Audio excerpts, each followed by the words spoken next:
কি রে বাবুলা? এই যে আম্মু আম্মু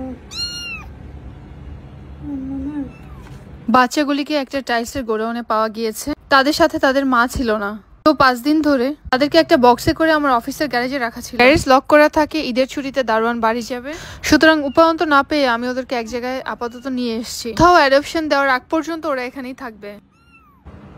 কি অবস্থা রে? আসো গোসল করে দিব। আমি ওদেরকে মাছ মাংস খাইয়ে একটু অ্যাডজাস্ট হতে দিলাম। আরে মা, যেহেতু ছোট বাচ্চা, মা চেটে চেটে ওদের পরিষ্কার করে দেয়।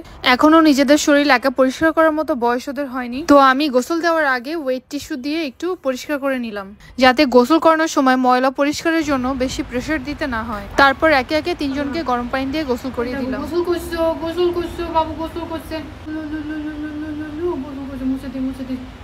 মুছে দি তাড়াতাড়ি শুকায় যাবে।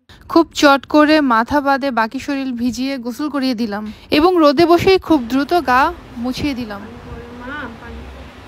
ছোট বাচ্চাগুলো মায়ের জন্য অনবরত কেঁদেই যাচ্ছে।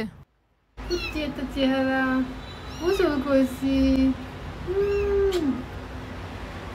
আমি আগে ওদের খাবার দিয়ে খাইয়ে নিয়েছি, এরপর গোসল দিয়েছি। এখন একটু গরম জায়গায় ওদেরকে ঘুমোতে দেব। লক্ষ্মী বাচ্চাগুলা। টাটা।